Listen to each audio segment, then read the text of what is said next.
What happens when a decorated military general looks at a quiet librarian and sees only weakness? What happens when that same librarian holds secrets that could reshape an entire war? In the dusty archives of a forgotten military base, Sarah Chen appeared to be nothing more than a civilian contractor organizing old files. Her wire-rimmed glasses, soft voice, and preference for tea over coffee made her invisible to the soldiers around her. But appearances can be deadly deceptions. When enemy forces breach the base's defenses and take hostages, including the base commander, everyone expects the civilians to cower in fear. Everyone expects Sarah to hide behind the real soldiers. Everyone expects her to prove that she's just another weak woman in a man's world. They have no idea that Sarah Chen spent 8 years as a Navy SEAL before a mission went wrong and she disappeared into civilian life. They don't know about the classified operations, the perfect shot records, or the real reason she chose to fade into anonymity. But when General Morrison sneers those 3 words that will haunt him forever, Sarah realizes her past isn't done with her yet. Some skills never rust.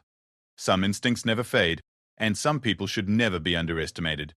This is the story of a woman who learned to hide her strength in plain sight, and the moment when hiding was no longer an option. Sarah Chen pushed her wire-rimmed glasses up her nose and carefully placed another dusty file into the correct alphabetical slot. The military base archive smelled like old paper and forgotten secrets, exactly the kind of place where someone could disappear from the world without anyone noticing. That was precisely what she had been doing for the past 3 years. The morning sun filtered through the small basement windows of Fort Davidson, casting long shadows across the endless rows of filing cabinets. Sarah moved between them with practiced efficiency, her soft-soled shoes making barely a whisper against the concrete floor. She wore a simple grey cardigan over a white blouse, her black hair pulled back in a neat bun. To anyone watching, she looked like exactly what her personnel file claimed she was, a civilian contractor hired to organize decades of military records. The truth was far more complicated. At 32, Sarah had already lived 3 different lives. The first had been as the daughter of Chinese immigrants who expected academic excellence and quiet obedience. She had delivered both, graduating from MIT with degrees in engineering and computer science before her 21st birthday. Her parents had been proud but puzzled when she announced her intention to join the military instead of pursuing a lucrative tech career. The second life had begun the day she walked into Navy SEAL training. For 8 years she had been Petty Officer Chen, one of the first women to complete the brutal selection process and earn her Trident pin. She had served in classified operations across 3 continents, earned 2 Bronze Stars and a Purple Heart, and developed a reputation for impossible shots under pressure. Her teammates had called her Ghost because she could appear and disappear without a trace, and because her sniper skills seemed almost supernatural. That life had ended abruptly on a mission in Eastern Europe that officially never happened. 3 members of her team had died due to intelligence failures and political games played by men in suits who had never heard a shot fired in anger. Sarah had survived, but something inside her had broken that night in the rain, holding her dying teammate while politicians debated whether to acknowledge the mission existed. Now she lived her 3rd life, invisible and forgotten in the archives of a mid-level military installation. She processed discharge papers, organized personnel files, and maintained the careful fiction that she was nothing more than a quiet woman who preferred books to people. The base commander, Colonel Williams, treated her with distant politeness. The enlisted personnel barely noticed her existence. The visiting generals and politicians who occasionally toured the facility looked right through her. It was exactly what she wanted. Sarah was cataloging a box of Korean War records when she heard the commotion from upstairs. Raised voices, the sound of boots on linoleum, and an underlying tension that made her instincts prickle. She paused, one hand still holding a faded personnel file, and listened. General Morrison had arrived for his monthly inspection, and he was not in a good mood. His voice carried clearly through the ventilation system, sharp with irritation, and the kind of casual cruelty that came with absolute authority. "This base is a disgrace, Williams," Morrison was saying. "Security is lax, discipline is non-existent, and your personnel files are a disaster. How do you expect to maintain operational readiness when you can't even keep proper records?" Sarah set down the file and moved closer to the heating vent. She had learned to read the politics of military installations during her SEAL years, and the tension in Morrison's voice suggested something more than a routine inspection. The general was building towards something, laying groundwork for a decision that had probably already been made. Colonel Williams' response was measured but strained. "Sir, we've made significant improvements in the past quarter. Our new civilian contractor has reorganized the entire archive system, and our security protocols have been updated. According to the latest Pentagon guidelines, civilian contractor, Morrison repeated, and Sarah could hear the sneer in his voice. You mean that little librarian woman hiding in the basement? What's her security clearance? What's her background?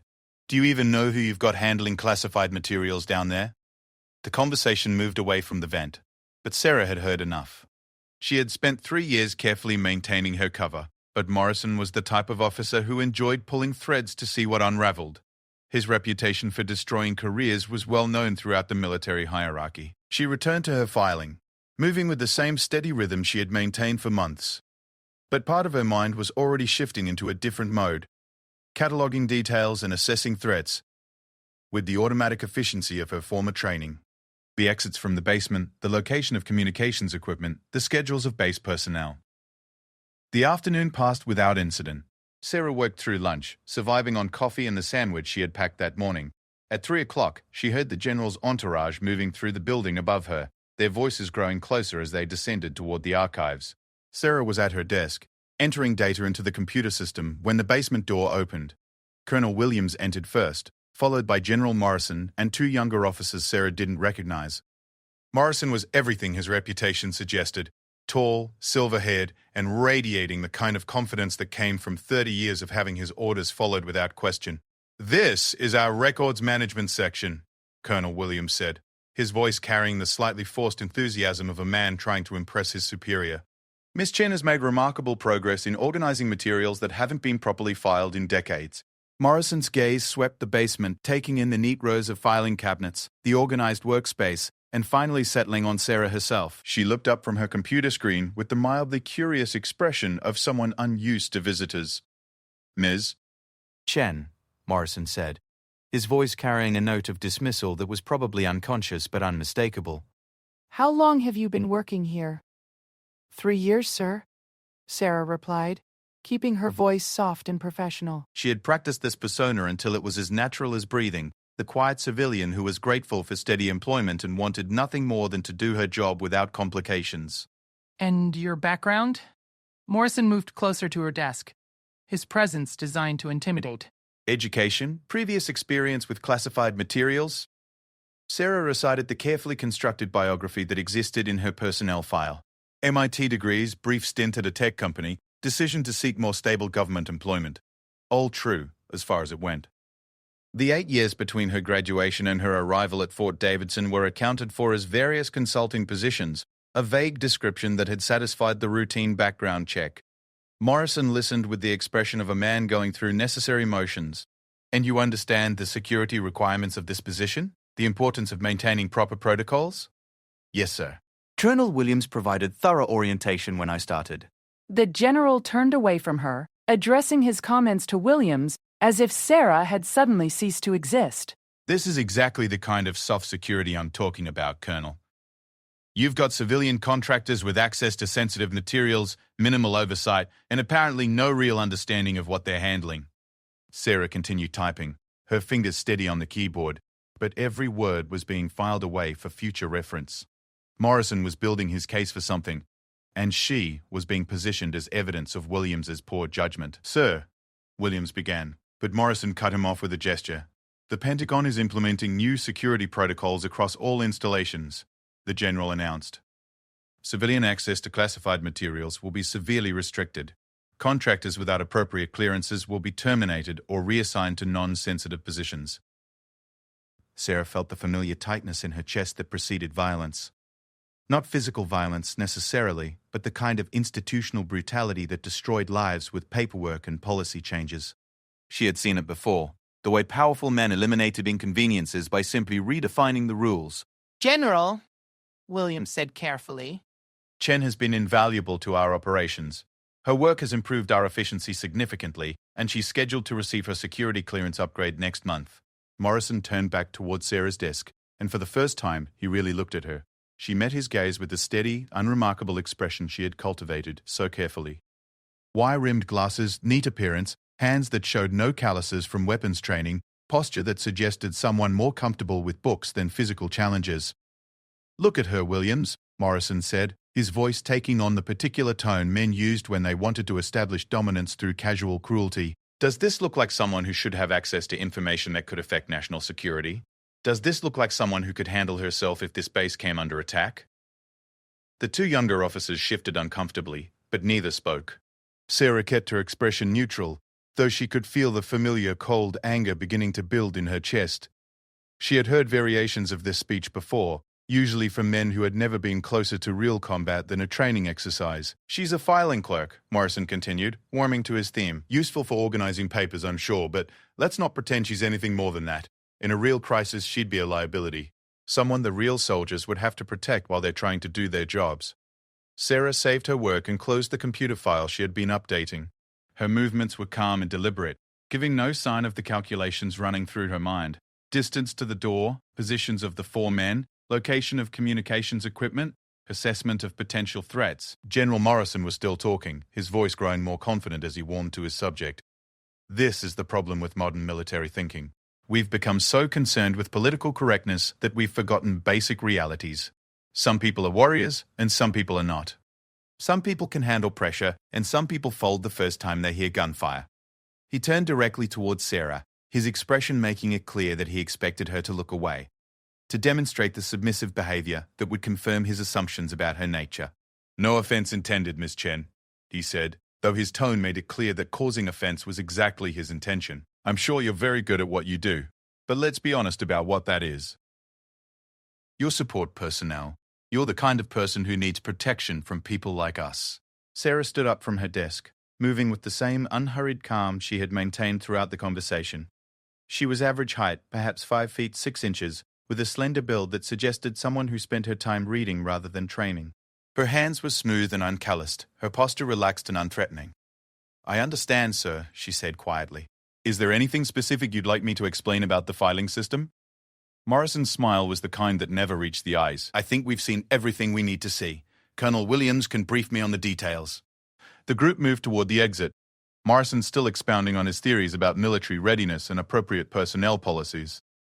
Sarah returned to her desk and opened a new file, continuing her work as if the conversation had been nothing more than a minor interruption in her day. But, as the basement door closed behind them, something had changed in the careful equilibrium she had maintained for 3 years. Morrison's words echoed in her mind, not because they hurt, but because they represented a familiar type of thinking that had cost lives in places where such thinking was a luxury no one could afford. She had spent years learning to be invisible, to blend into the background and avoid the attention of men who saw the world in terms of predators and prey. But Morrison's casual dismissal had awakened something she had tried very hard to bury. Not anger exactly, though that was part of it. Something colder and more dangerous. The recognition that some battles couldn't be avoided forever. Sarah finished her work for the day, locked the filing cabinets, and prepared to leave. Tomorrow would bring new files to organize, new records to catalog, new opportunities to maintain the fiction that she was nothing more than what she appeared to be. But as she climbed the stairs from the basement, she found herself automatically noting the positions of security cameras, the locations of emergency communications equipment, and the schedules of the guard rotations. Old habits, she told herself. Meaningless reflexes from a life she had left behind. She almost believed it. The next morning brought rain, and the kind of grey sky that seemed to press down on everything like a physical weight. Sarah arrived at Fort Davidson 30 minutes early, as was her habit, and made her way to the basement archives through corridors that smelled of industrial cleaning solution and old coffee. The encounter with General Morrison had disturbed her sleep, bringing back dreams she had worked hard to suppress. In them, she was back in that compound in Eastern Europe, rain falling through holes in the roof, while Jenkins died in her arms, his blood mixing with the muddy water on the concrete floor. She had tried to stop the bleeding, tried to call for extraction, tried to save someone who was already gone while politicians thousands of miles away debated whether the mission had ever existed. Sarah unlocked the archive room and turned on the fluorescent lights, their harsh brightness driving away the shadows but not the memories. She had chosen this life precisely because it was the opposite of everything she had been before. No life or death decisions, no split-second timing, no moments when everything depended on her ability to put a bullet exactly where it needed to go. She made coffee in the small break area she had set up in one corner of the archives, using a cheap electric kettle and instant packets that would have horrified the coffee enthusiasts among her former teammates. The routine was deliberately mundane, a conscious choice to embrace the ordinary, after years of living on the razor's edge of extraordinary circumstances. The morning passed quietly. Sarah processed discharge paperwork from the 1980s, each file a small piece of someone's military story reduced to forms and signatures. She had learned to read between the lines of military bureaucracy, to see the human stories hidden in the official language. This soldier had struggled with alcohol after 3 tours in Vietnam. That one had been forced out for minor disciplinary issues that probably stemmed from untreated PTSD. Another had simply chosen civilian life over a military career that no longer fit who he had become. At 10:30, Colonel Williams appeared at the top of the basement stairs. Sarah looked up from her filing to see him descending with the careful steps of a man carrying bad news. "Ms. Chen," he said, approaching her desk with an expression that confirmed her suspicions. "I need to speak with you about yesterday's visit." Sarah saved her work and turned to face him. Williams was a good officer, the kind who genuinely cared about his people, but lacked the political cunning to protect them from men like Morrison. She had seen his type before, decent leaders crushed between the needs of their subordinates and the demands of their superiors. "General Morrison has expressed concerns about civilian access to classified materials," Williams continued, his voice carrying the flat tone of someone delivering a prepared speech. "New security protocols are being implemented across all installations, effective immediately." Sarah waited, maintaining the politely attentive expression she had perfected over 3 years of bureaucratic interactions. "I want you to know that this decision comes from above my level," Williams said, and she could hear the genuine regret in his voice. "Your work here has been exceptional. The archive system is more organized now than it's been in decades, but I'm being directed to restrict civilian access to sensitive areas." "I understand, sir," Sarah replied quietly. "What does that mean for my position?" Williams shifted uncomfortably. "You're being transferred to the base library. General maintenance duties, organizing non-classified materials, basic clerical work. It's a significant reduction in responsibility, and I know that's not fair given your qualifications and performance." The base library. Sarah almost smiled at the irony. Morrison had seen her as nothing more than a librarian, and now that's exactly what she would become. There was a certain poetic justice to it, though she doubted the general would appreciate the humor. "The transfer takes effect Monday," Williams continued. "You'll finish out the week here, training your replacement and ensuring a smooth transition. I've put a commendation in your file noting your exceptional service, and I'll provide the strongest possible recommendation if you decide to seek other employment." Sarah nodded, accepting the decision with the same calm demeanor she had maintained throughout their conversation. Inside, she felt the familiar detachment that had carried her through difficult missions and impossible situations. When the system failed you, you adapted. When politics overrode competence, you found another way forward. "Thank you for the opportunity to serve here, Colonel," she said. "I'll make sure the transition is handled properly." Williams looked relieved that she wasn't arguing or demanding explanations he couldn't provide. "I know this is disappointing, Ms. Chen. If there's anything I can do to help you find alternative employment, please don't hesitate to ask." After he left, Sarah sat quietly at her desk for several minutes, listening to the building settle around her. 3 years of careful invisibility, destroyed by a general's casual cruelty and need to demonstrate his authority. She should have expected it, really. Men like Morrison couldn't resist pulling threads to see what unraveled, especially when those threads belonged to people they considered beneath their notice. She spent the rest of the morning creating detailed handover notes for her replacement, documenting the filing systems and procedures she had developed. It was methodical work that required attention to detail, but allowed her mind to wander, processing the implications of her changed circumstances. The base library position would be even more isolated than the archives, even more removed from anything that might challenge her or engage the skills she had worked so hard to suppress. In a way, it was the logical endpoint of her chosen path, complete invisibility in a role that required nothing more than basic organization and minimal human interaction. But as she worked, Sarah found herself thinking about the files she was organizing, the records of soldiers who had served and sacrificed and been reduced to paperwork. Some had died in combat, their stories ending with official notifications and burial details. Others had survived but carried wounds that never fully healed, their post-service lives marked by struggles the military didn't know how to address. At lunch, she walked to the base commissary and bought a sandwich, eating it at a table by the window while watching the daily routine of military life continue around her. Young soldiers laughing at some shared joke, NCOs discussing training schedules with the weary competence of people who had explained the same concepts 1,000 times. Officers moving with the purposeful stride of people who had places to be and decisions to make. She had been part of this world once, integral to its mission, and valued for her contributions. Now she was being pushed further to its margins, defined by what she appeared to be, rather than what she was capable of becoming. The afternoon brought an unexpected visitor. Sarah was updating her computer files when she heard unfamiliar footsteps on the stairs, too light to belong to Colonel Williams or any of the male personnel she usually encountered. She looked up to see a woman in army fatigues descending into the archives. Captain Lisa Martinez was perhaps 28, with the confident bearing of an officer who had earned her position through competence rather than connections. Her hair was pulled back in regulation style, and her uniform showed the crisp attention to detail that marked serious soldiers. But it was her eyes that caught Sarah's attention, alert and intelligent, in a way that suggested someone who noticed things others missed. Miss Chen? Martinez approached the desk with a polite smile. I'm Captain Martinez, Intelligence. I was hoping to review some personnel files from the early 2000s. Colonel Williams said you might be able to help me locate the right materials. Sarah gestured toward the filing system she had spent months organizing. What specific time period and unit are you researching? Special Operations Personnel, 2003 to 2010, Martinez replied. I'm conducting a review of personnel who served in classified operations during that period, looking for patterns in post-service career paths. The request triggered every instinct Sarah had developed during her years in special operations. Intelligence officers didn't conduct random research projects, especially not involving classified personnel records. Martinez was looking for something specific, and the time frame she had mentioned overlapped exactly with Sarah's own service period.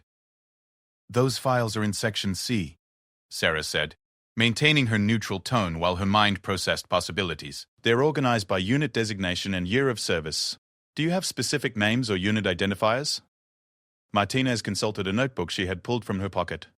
Actually, I'm more interested in personnel who transitioned to civilian careers after completing special operations service, particularly individuals who took positions well below their qualifications or training level.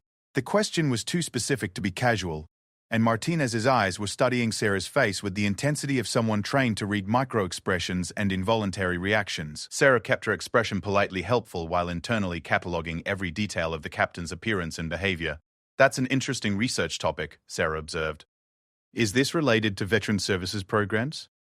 Helping former special operations personnel find appropriate civilian employment? Something like that, Martinez replied, but her smile didn't quite reach her eyes. I'm particularly interested in individuals who might have had high-level clearances but chose to work in positions that didn't require those clearances. People who seem to be deliberately hiding their capabilities. The conversation had moved well beyond casual research, and Sarah found herself automatically shifting into a more alert mental state. Martinez knew something, or suspected something, and was conducting what amounted to an interrogation disguised as a routine records request. I can pull the files you need, Sarah said, standing and moving toward the appropriate section. Though I should mention that many of the personnel records from that period have restricted access requirements. You might need additional authorization depending on what specific information you're seeking. Martinez followed her to the filing cabinets, maintaining a conversational tone that didn't quite hide the underlying intensity of her questions. Have you ever encountered files that seemed incomplete? Personnel whose records didn't quite match up with their supposed career paths? Sarah pulled a drawer open and began extracting relevant folders, her movements calm and professional despite the growing certainty that this conversation was not what it appeared to be. Military records can be complex, she said, especially for personnel who served in multiple units or had classified assignments. Sometimes the official record doesn't tell the complete story. Exactly, Martinez said, and there was something in her voice that suggested they were finally approaching the real purpose of her visit.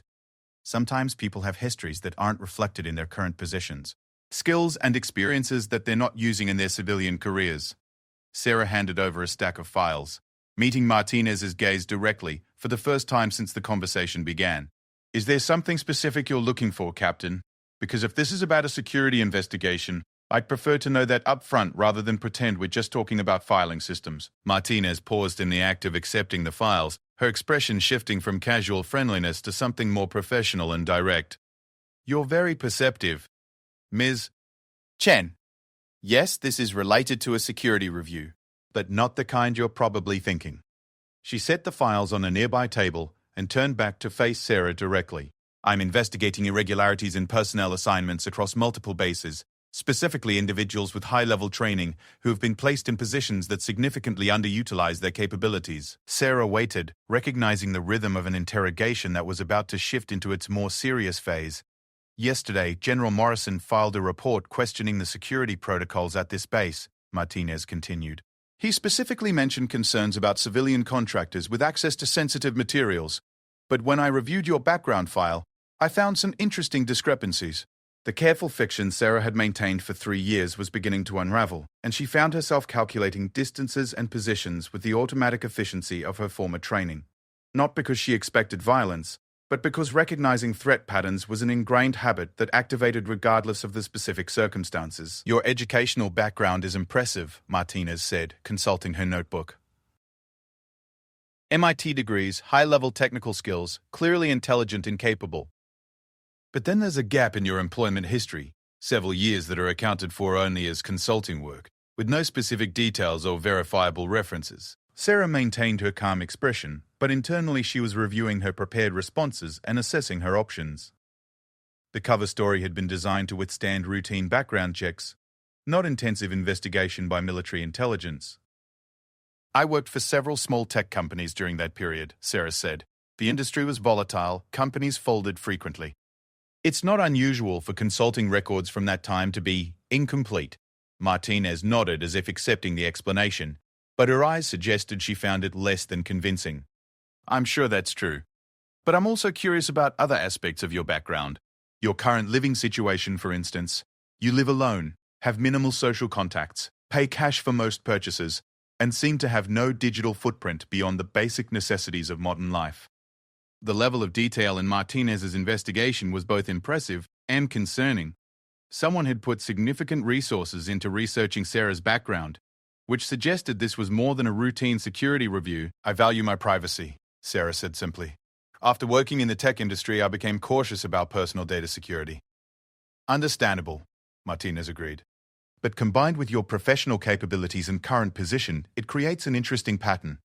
Someone with your qualifications, working as a filing clerk, living like someone who doesn't want to be found. The conversation had reached the point where continued denials would be obviously false, but full disclosure remained unthinkable. Sarah found herself balanced on the edge of a decision that would determine the direction of her immediate future.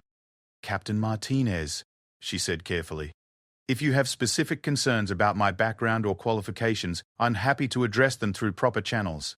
But I think we both know this conversation has moved beyond a simple records request. Martinez smiled, and for the first time, it seemed genuine rather than calculated. You're right. And I apologize for the indirect approach. The truth is, I'm not investigating you as a security risk. I'm investigating you as a potential resource. The statement was so unexpected that Sarah felt her carefully maintained composure slip for just a moment. I'm not sure I understand. There are situations where the military needs personnel with very specific skill sets, Martinez explained. Individuals who can operate outside normal command structures, who have experience with unconventional operations, and who understand the value of maintaining low profiles. Sarah felt the familiar chill that preceded moments when her life was about to change dramatically. And you think I have those qualifications? I think, Martinez said quietly, that Sarah Chen, the filing clerk, is not the same person as the individual whose real background I've been researching.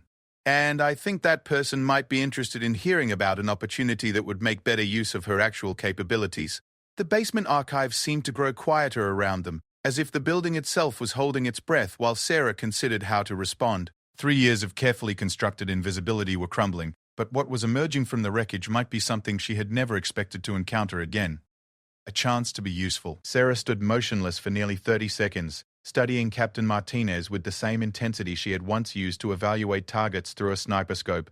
The younger woman waited patiently, apparently understanding that pushing for an immediate response would be counterproductive. The silence in the basement archives was complete, except for the gentle hum of fluorescent lights and the distant sound of base activities filtering through the ventilation system. Sarah could hear her own heartbeat, steady and controlled despite the magnitude of what Martinez was suggesting. You're making a lot of assumptions, Sarah finally said, her voice carrying none of the uncertainty she felt internally. Based on what evidence? Martinez reached into her uniform pocket and withdrew a thin folder, placing it on the table next to the personnel files Sarah had provided.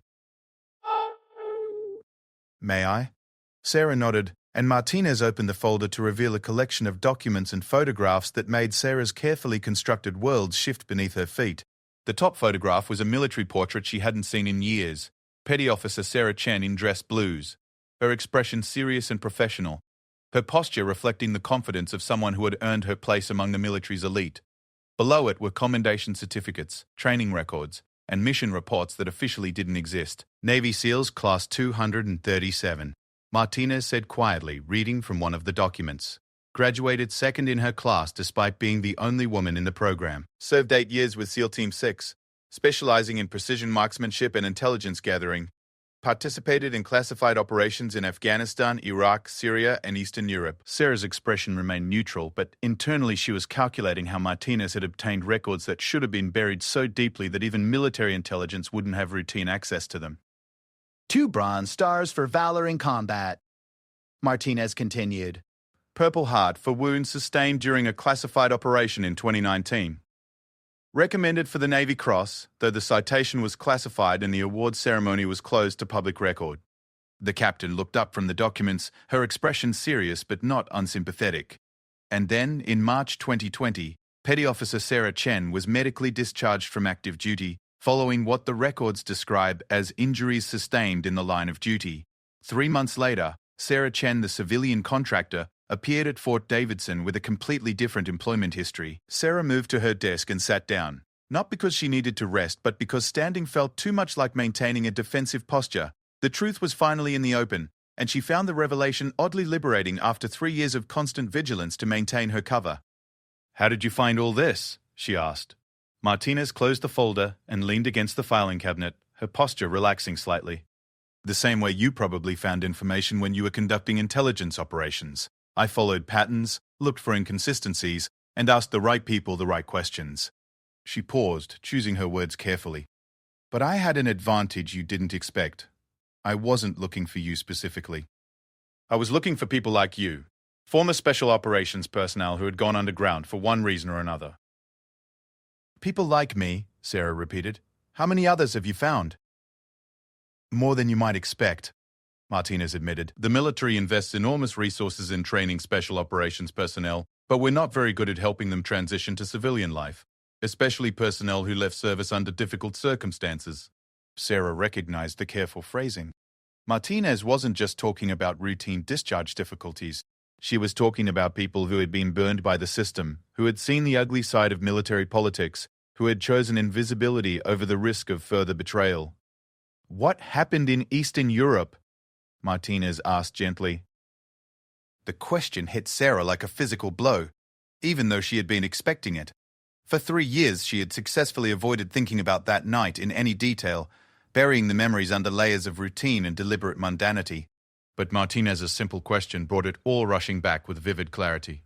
"That's classified," Sarah said automatically, though they both knew the response was meaningless given what Martinez had already revealed about her research capabilities.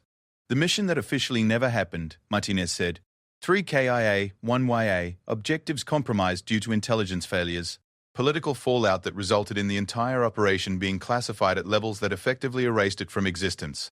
Sarah closed her eyes briefly, remembering Jenkins bleeding out in her arms while she tried desperately to raise anyone, on the communications equipment, the extraction team that never came. The 16 hours she spent alone in that compound, waiting for help that arrived only after the politicians had decided how to handle the diplomatic complications. "The intelligence was wrong," Sarah said quietly. "We were told the target building was lightly defended, temporary headquarters for a smuggling operation. Instead, we walked into a fully fortified position with trained military personnel. Someone back home had decided our mission was more important than our lives." Martinez waited, understanding that some stories could only be told at their own pace. "Jenkins died first," Sarah continued, her voice taking on the flat tone she used for operational reports. "Single shot to the chest, severed the aorta. Miller and Kowalski were caught in the kill zone when we tried to extract. I managed to reach cover, but I couldn't get to them. I could hear them calling for help for almost 20 minutes before the shooting stopped. The basement archives felt colder, as if the temperature had dropped along with Sarah's emotional defenses." She hadn't spoken about that night to anyone, not even the military psychologists who had debriefed her after her eventual extraction. "I spent 16 hours in that building," Sarah said, calling for backup, trying to raise command, sending situation reports that no one answered. When the extraction team finally arrived, they told me the mission had been postponed due to diplomatic concerns. Postponed.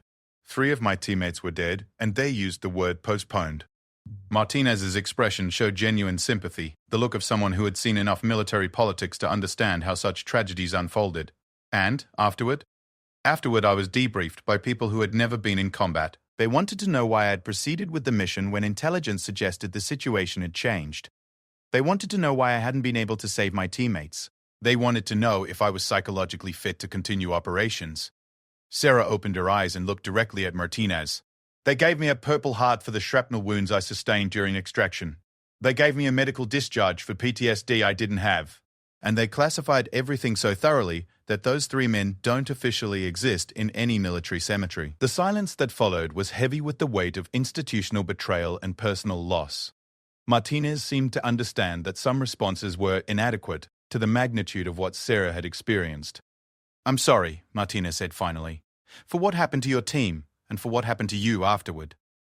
Sarah nodded, accepting the sympathy while recognizing its limitations. "Why are you telling me you know all this? What do you want?" Martinez straightened, her posture shifting back to professional mode. "Because situations like Eastern Europe are still happening. Because the military still needs people who can operate outside normal command structures when conventional approaches fail. And because there are operations that require personnel who understand the cost of institutional failure." She moved closer to Sarah's desk, her voice taking on the urgency of someone delivering a briefing on time-sensitive intelligence. "There's a situation developing that requires someone with your specific skill set. Someone who can work independently, who has experience with hostile environments, and who understands that sometimes the mission matters more than the politics." Sarah felt the familiar tightening in her chest that preceded dangerous decisions. "What kind of situation?" "The kind where 3 years from now you might be sitting in another basement filing room wondering if you could have made a difference," Martinez replied. "The kind where doing nothing guarantees that other people will pay the price for institutional failures." The captain reached into her pocket and withdrew a business card, placing it on Sarah's desk. "I can't give you details here, and I can't make the decision for you. But if you're interested in using your actual capabilities for something that matters, call that number." Sarah picked up the card, noting the simple black text on white cardstock. "A phone number, nothing else. And if I'm not interested, then you finish out your week here, transfer to the base library, and continue the life you've built," Martinez said.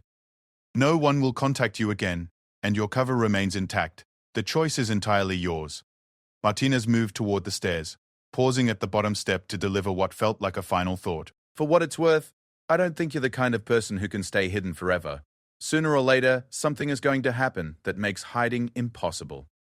After Martinez left, Sarah sat alone in the archives, staring at the business card and thinking about choices and consequences. The afternoon passed without her noticing the familiar routine of filing and organizing forgotten as she processed the implications of everything that had just changed in her carefully structured life.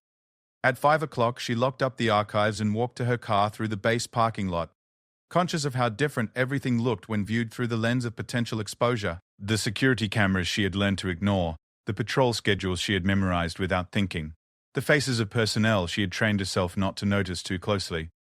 Her apartment was 15 minutes from the base, a generic one-bedroom unit in a complex that catered to junior military personnel and civilian contractors. Sarah had chosen it specifically because it was unremarkable, the kind of place where no one paid attention to their neighbors, and turnover was high enough that long-term residents were rare. She made dinner from ingredients that required no special preparation, ate while reading a paperback novel she had borrowed from the base library, and followed the same evening routine she had maintained for 3 years. But underneath the surface normalcy, her mind was working with the focused intensity she had learned during her military service. Martinez had been right about one thing. Sarah wasn't the kind of person who could stay hidden forever. The skills and instincts that had kept her alive during her SEAL years didn't simply disappear because she chose to ignore them. They remained, just beneath the surface, waiting for circumstances that would make their use inevitable. The business card sat on her kitchen table like a small white rectangle of potential disruption. Calling the number would mean acknowledging that her 3 years of invisible civilian life had been a temporary pause rather than a permanent transformation. Not calling it meant accepting that she would always be running from who she used to be. At 10 o'clock, Sarah made her decision. She picked up her cell phone, dialed the number on the card, and waited for someone to answer. "You've reached a secure line," a voice said after the third ring. "Please state your name and the nature of your inquiry." "This is Sarah Chen," she said quietly. Captain Martinez suggested I call this number. There was a brief pause, followed by what sounded like computer keys being pressed in the background. Ms. Chen, thank you for calling. Can you be at the following address tomorrow at 0800 hours? Sarah wrote down the address, recognizing it as a location about 40 minutes from Fort Davidson. Should I bring anything specific? Just yourself and an open mind, the voice replied. And Miss Chen? Come prepared for the possibility that your life is about to change significantly. The line went dead, leaving Sarah alone with her decision, and the growing certainty that Martinez had been right about something else. Hiding was no longer an option. Sarah arrived at the address 10 minutes early, a habit ingrained from years of military punctuality and reinforced by the understanding that being late to unknown situations could have consequences beyond simple rudeness. The location was a nondescript office building in an industrial park, the kind of place that housed small businesses and consulting firms that most people drove past without noticing. She had spent the night alternating between sleep and periods of alert wakefulness, her mind processing the day's revelations and their implications. The decision to make the phone call had felt inevitable once she acknowledged it, but that didn't diminish her awareness of the risks involved in abandoning 3 years of carefully constructed safety. The building's lobby was unremarkable. Beige walls, standard office furniture, and a directory listing companies with names like Strategic Solutions Consulting and Advanced Systems Analysis. Sarah found the suite number she had been given and took the elevator to the 3rd floor, noting the security cameras and the subtle modifications that suggested the building's mundane appearance concealed more sophisticated purposes.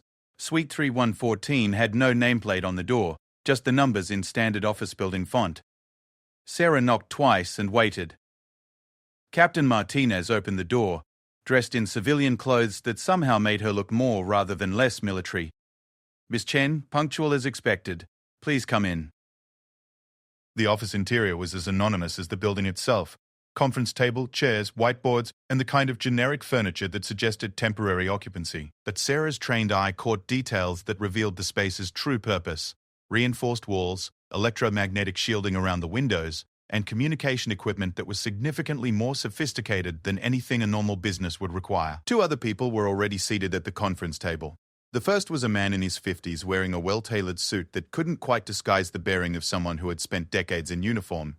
His grey hair was cut in regulation style, and his posture conveyed the alert competence of a senior officer, even in civilian dress. The second person was younger, perhaps early 30s, with the lean build and quiet intensity that Sarah recognized from her own mirror during her SEAL years. He wore jeans and a polo shirt, but his eyes moved constantly, cataloging details and assessing potential threats with automatic efficiency. Ms. Chen, Martinez said, I'd like you to meet Colonel Richards, retired Army Special Operations, and Jake Morrison, former Delta Force. Sarah noted the names and backgrounds while taking the offered seat, her mind automatically filing the information alongside her assessment of their capabilities and potential roles in whatever situation she was about to be briefed on. Colonel Richards leaned forward slightly, his expression serious but not unfriendly. Ms. Chen, before we proceed, I want you to understand that everything discussed in this room is classified at the highest levels. Your participation in this conversation, regardless of your ultimate decision about involvement, requires your agreement to maintain complete confidentiality. Sarah nodded, recognizing the formal language of security briefings. I understand. Good, Richards continued. Captain Martinez has briefed me on your background and qualifications. Before we discuss the current situation, I want to address what happened in Eastern Europe.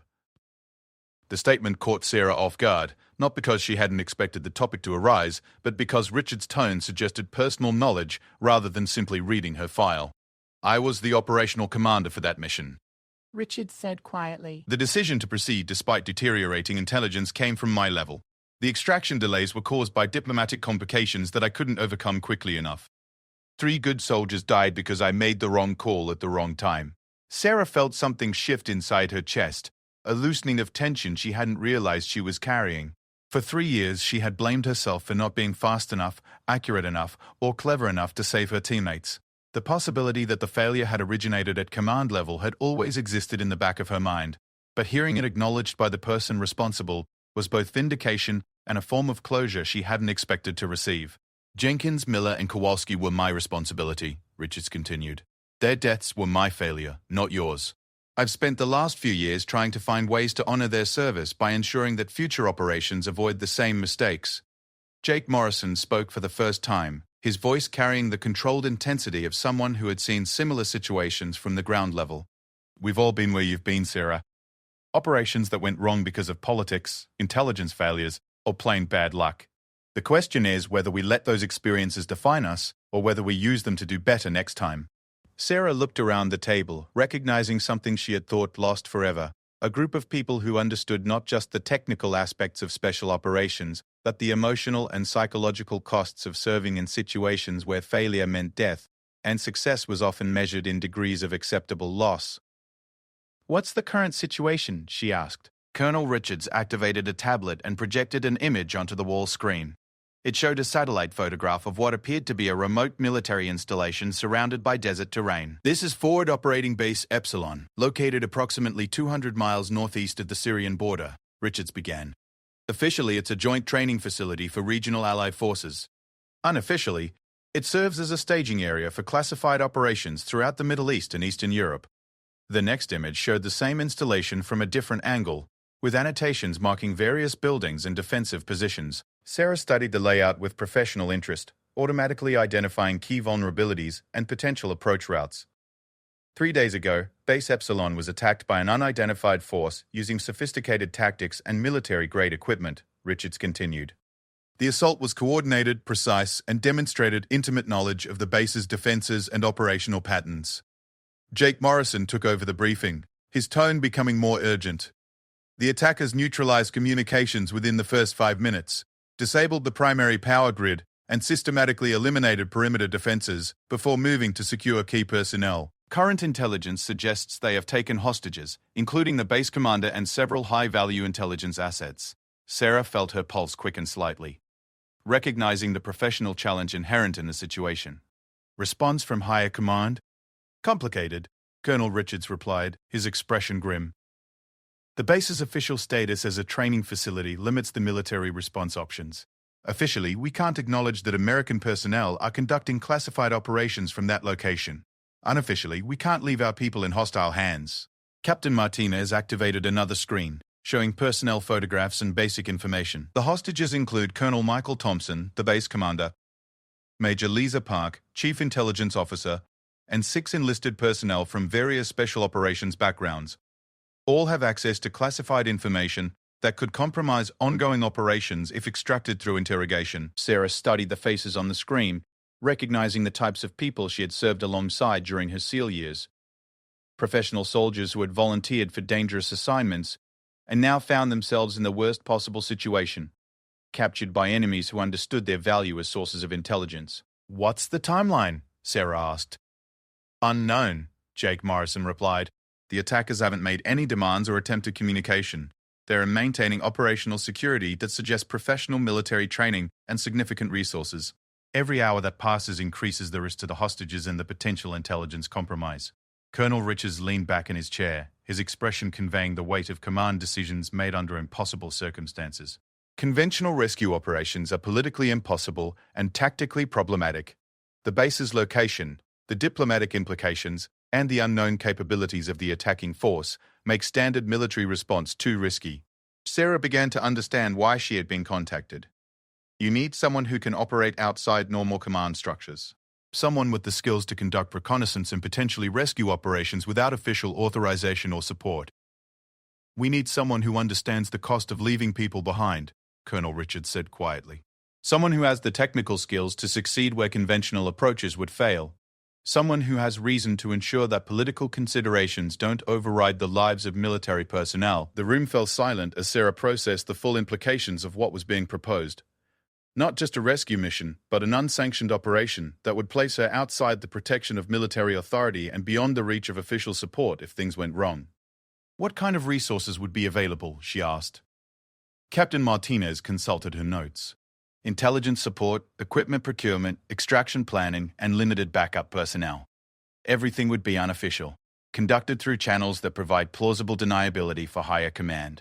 Jake Morrison added, "We're talking about a small team operation, probably 3 to 4 people maximum.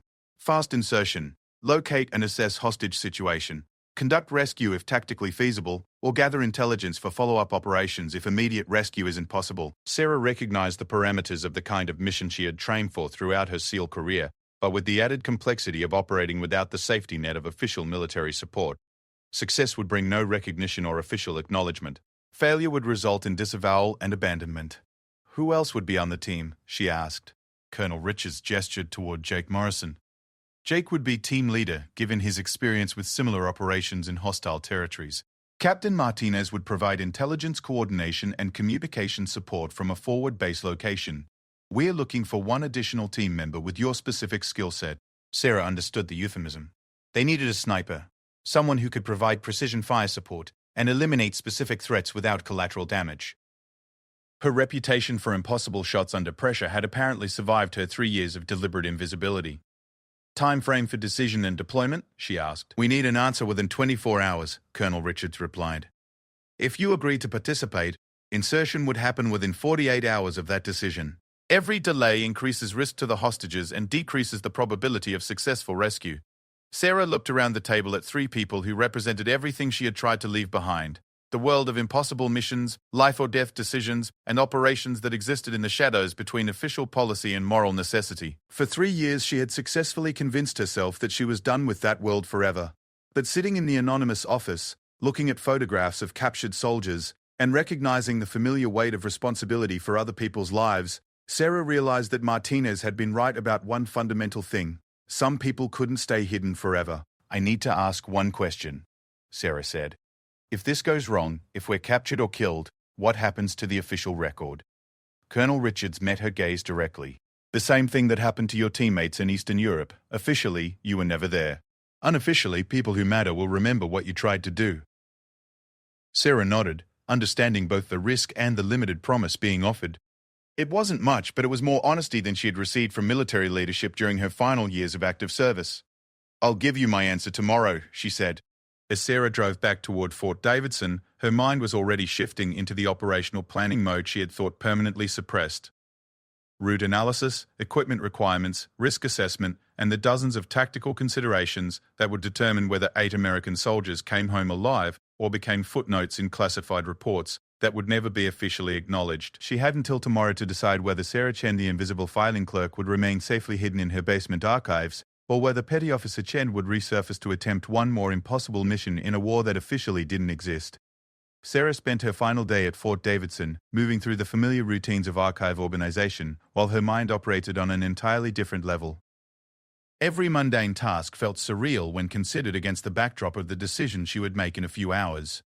Filing personnel records seemed absurd when she was contemplating a return to the world where such records represented real people who died in places that officially didn't exist. She had made her choice during the sleepless hours between midnight and dawn, but acknowledging the decision and acting on it were different challenges entirely. For 3 years, she had successfully suppressed the part of herself that responded to impossible missions and calculated odds of survival in hostile territories. Reactivating those capabilities meant accepting that the quiet, invisible life she had built was ending permanently. At 4:30 in the afternoon, with most of her handover documentation complete, Sarah heard familiar voices in the corridor above the archives. General Morrison had returned to Fort Davidson for what Colonel Williams described as a follow-up inspection, though Sarah suspected the real purpose was to ensure his previous recommendations were being implemented according to his specifications. She was updating her final computer files when she heard footsteps on the basement stairs, not the measured pace of Colonel Williams or the purposeful stride of Captain Martinez, but the heavier tread of multiple people descending with the confidence of authority. General Morrison entered the archives, followed by 2 aides and a civilian Sarah didn't recognize. The general moved with the casual arrogance of someone accustomed to immediate deference, his gaze sweeping the basement with proprietorial satisfaction. Chen, Morrison said without preamble. I understand you're being transferred to more appropriate duties. Excellent. This space should be managed by personnel with proper security clearances and military training. Sarah looked up from her computer screen with the same mild expression she had maintained throughout their previous encounter. Yes, sir. I'm finishing the transition documentation today. Morrison moved closer to her desk, his posture designed to establish dominance through physical presence. It was a technique Sarah had observed countless times during her military service, usually employed by officers who confused authority with competence.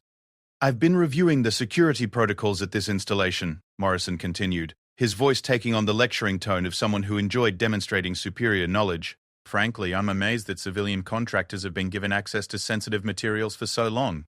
It represents a fundamental failure of security thinking.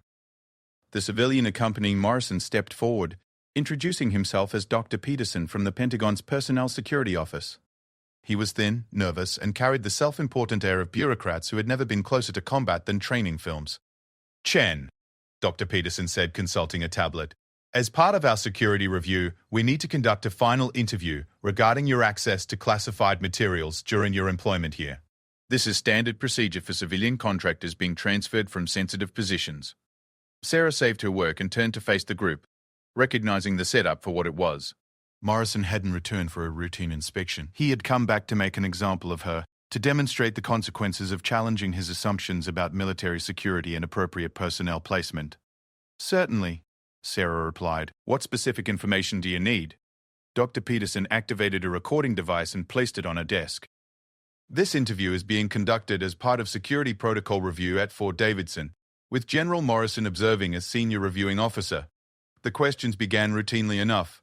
Confirmation of her duties, description of materials she had accessed, verification of security procedures she had followed. But Sarah could sense the underlying direction, the careful construction of a narrative that would justify Morrison's previous criticisms. Ms.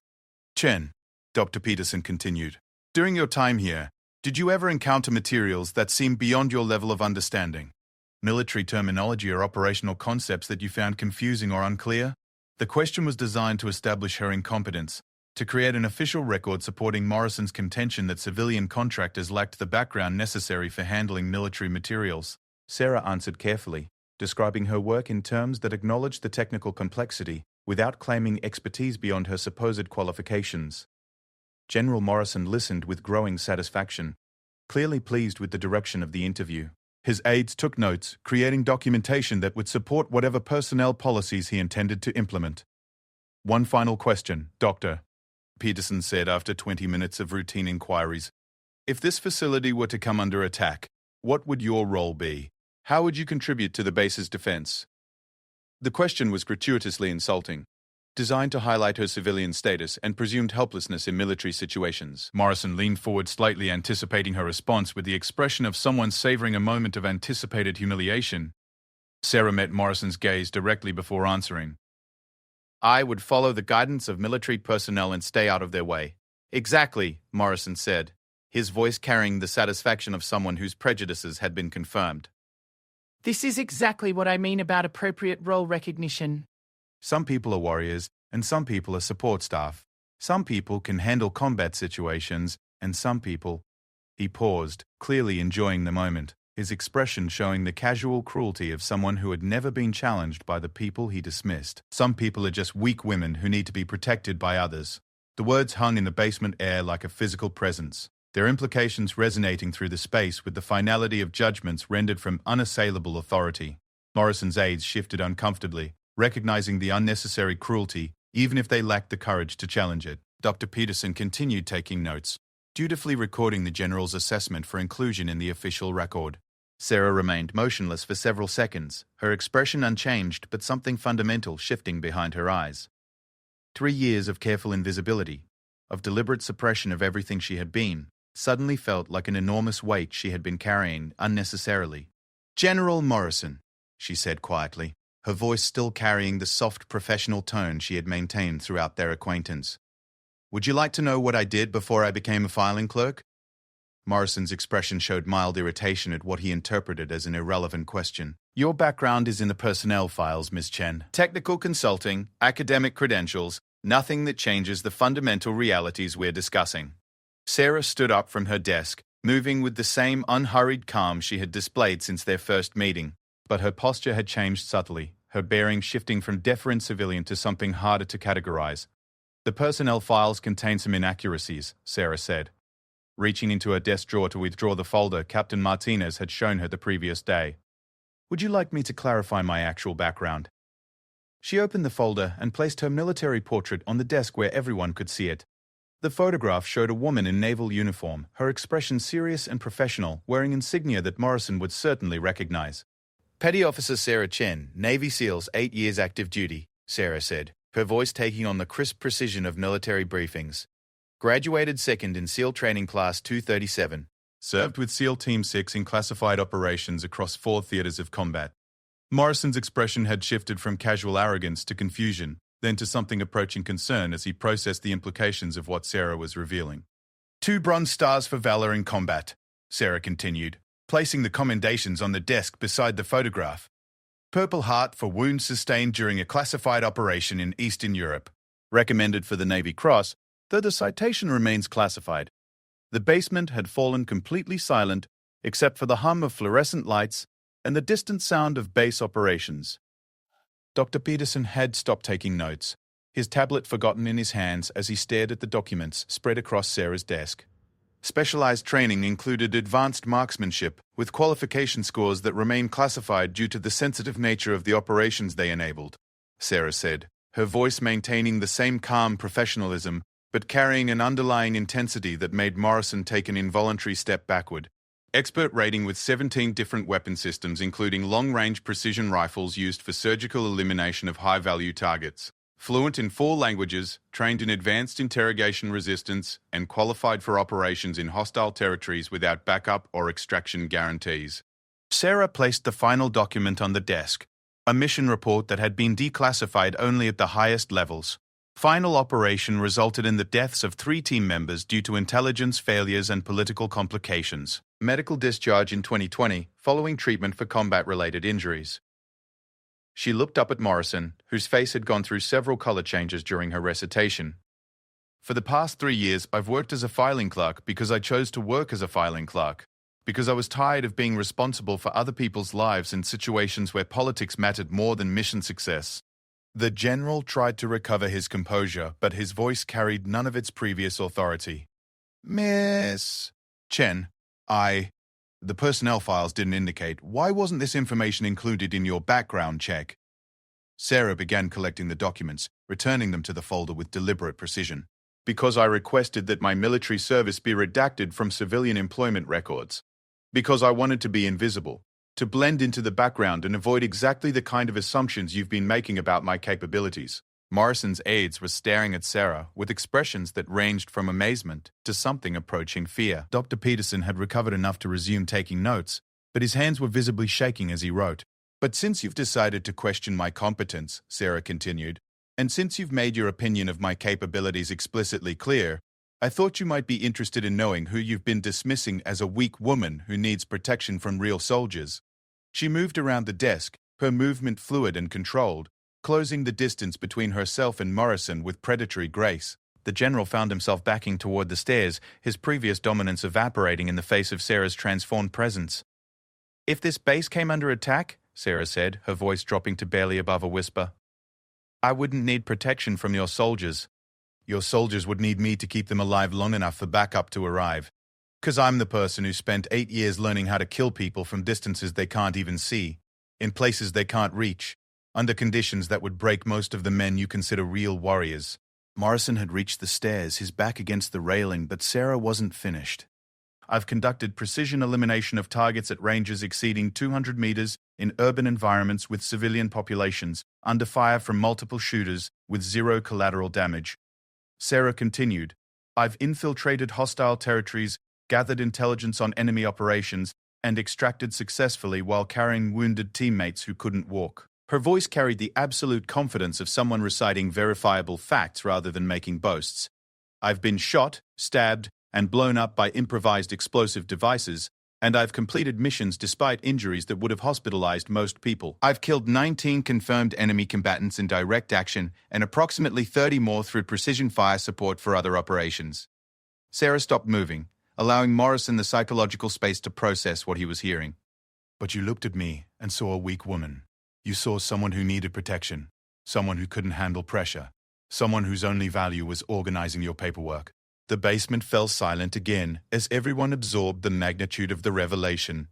General Morrison, for perhaps the first time in his career, found himself completely without an appropriate response.